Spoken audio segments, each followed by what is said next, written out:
What is economics, and why is it important? Economics is the study of how humans make decisions in the face of scarcity. These can be individual decisions, family decisions, business decisions, or societal decisions.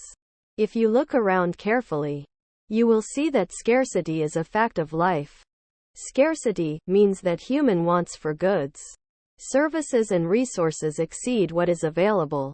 Resources, such as labor, tools, land, and raw materials, are necessary to produce the goods and services we want, but they exist in limited supply.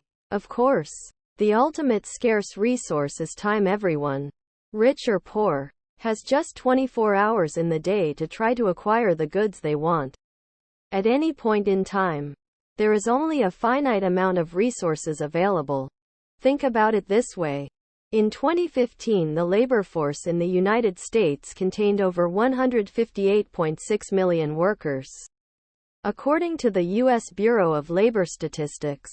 Similarly, the total area of the United States is 3,794,101 square miles. These are large numbers for such crucial resources. However, they are limited. Because these resources are limited, so are the numbers of goods and services we produce with them. Combine this with the fact that human wants seem to be virtually infinite, and you can see why scarcity is a problem. If you still do not believe that scarcity is a problem, consider the following. Does everyone need food to eat? Does everyone need a decent place to live? Does everyone have access to health care? In every country in the world, there are people who are hungry, homeless. For example, those who call park benches their beds, as shown in Figure 1, and in need of health care. Just to focus on a few critical goods and services. Why is this the case?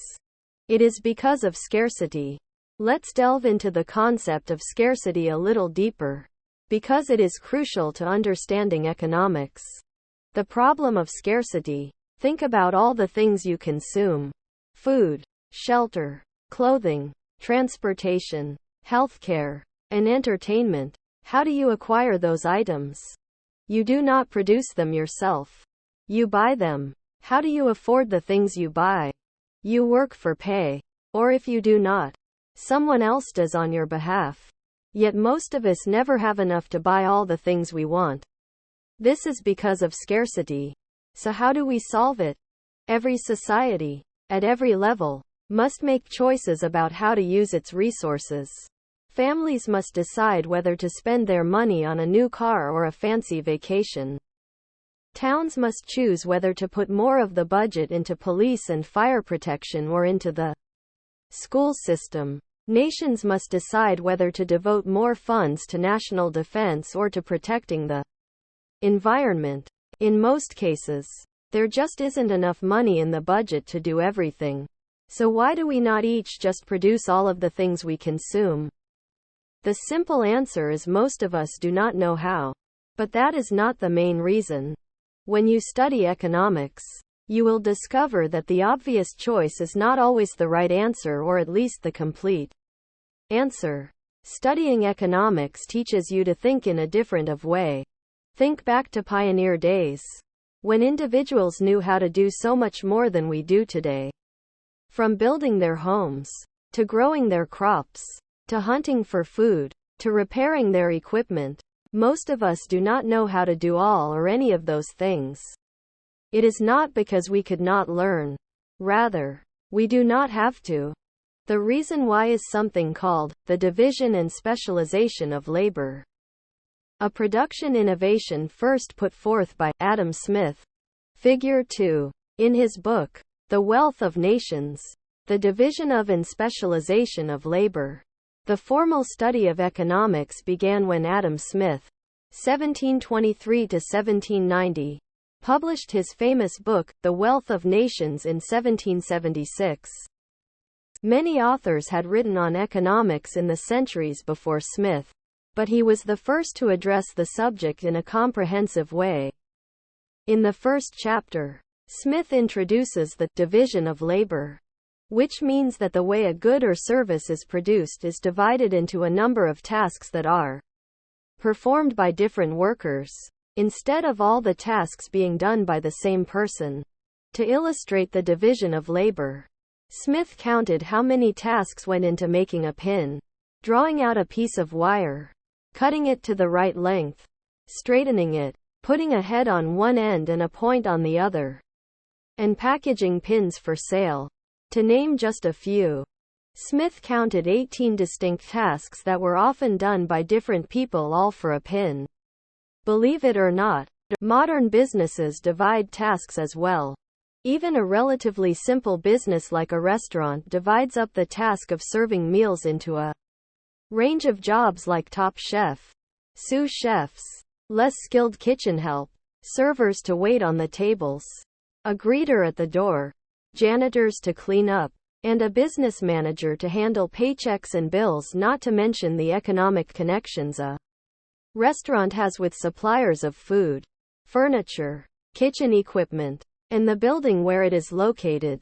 A complex business like a large manufacturing factory, such as the shoe factory shown in Figure 3, or a hospital, can have hundreds of job classifications.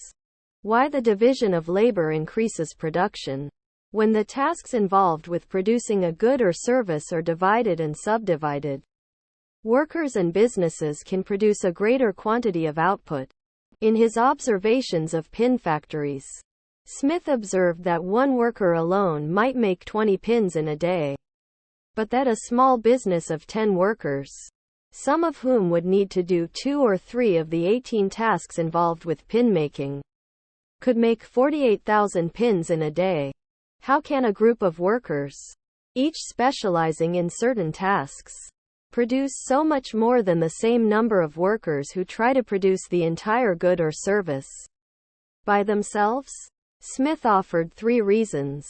First, specialization in a particular small job allows workers to focus on the parts of the production process where they have an advantage. In later chapters, we will develop this idea by discussing comparative advantage. People have different skills, talents, and interests, so they will be better at some jobs than at others. The particular advantages may be based on educational choices, which are in turn shaped by interests and talents. Only those with medical degrees qualify to become doctors. For instance, for some goods, specialization will be affected by geography. It is easier to be a wheat farmer in North Dakota than in Florida, but easier to run a tourist hotel in Florida than in North Dakota. If you live in or near a big city, it is easier to attract enough customers to operate a successful dry cleaning business or movie theater than if you live in a sparsely populated rural area. Whatever the reason, if people specialize in the production of what they do best, they will be more productive than if they produce a combination of things, some of which they are good at and some of which they are not. Second, workers who specialize in certain tasks often learn to produce more quickly and with higher quality. This pattern holds true for many workers, including assembly line laborers who build cars, stylists who cut hair, and doctors who perform heart surgery. In fact, specialized workers often know their jobs well enough to suggest innovative ways to do their work faster and better. A similar pattern often operates within businesses. In many cases, a business that focuses on one or a few products, sometimes called its core competency, is more successful than firms that try to make a wide range of products. Third, specialization allows businesses to take advantage of economies of scale, which means that for many goods, as the level of production increases, the average cost of producing each individual unit declines.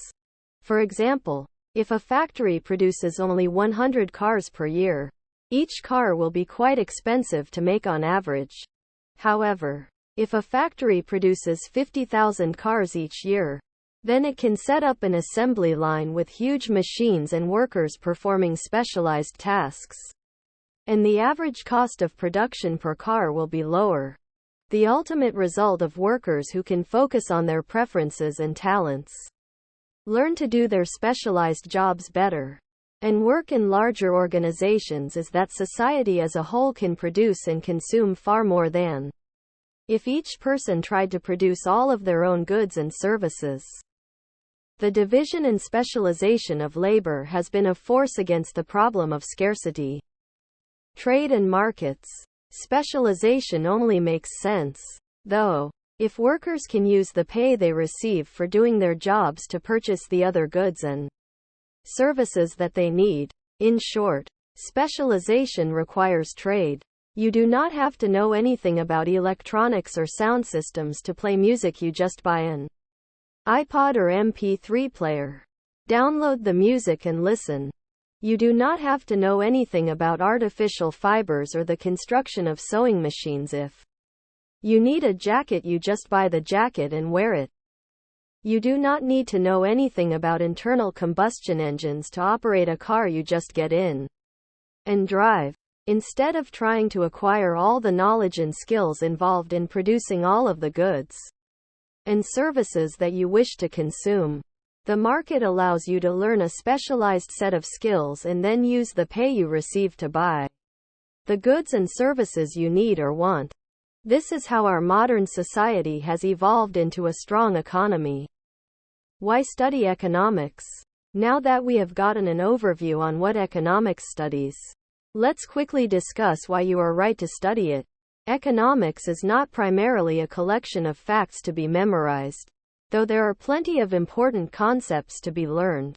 Instead, economics is better thought of as a collection of questions to be answered or puzzles to be worked out. Most important, economics provides the tools to work out those puzzles.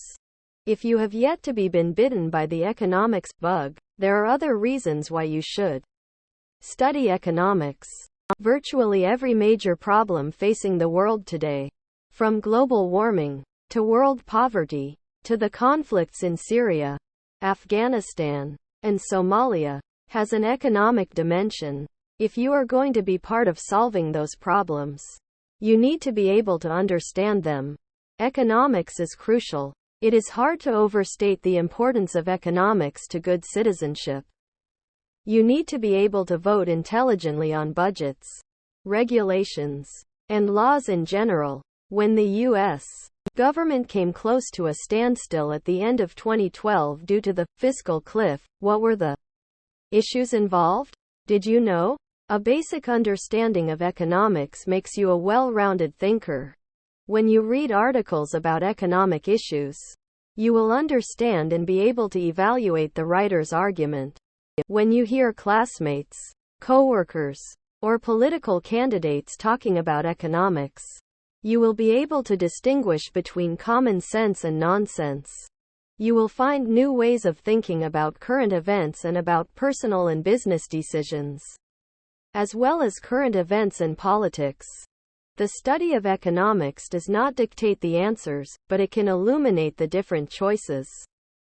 Key concepts and summary. Economics seeks to solve the problem of scarcity, which is when human wants for goods and services exceed the available supply. A modern economy displays a division of labor, in which people earn income by specializing in what they produce and then use that income to purchase the products they need or want. The division of labor allows individuals and firms to specialize and to produce more for several reasons. A. It allows the agents to focus on areas of advantage due to natural factors and skill levels. B. It encourages the agents to learn and invent. C. It allows agents to take advantage of economies of scale. Division and specialization of labor only work when individuals can purchase what they do not produce in markets.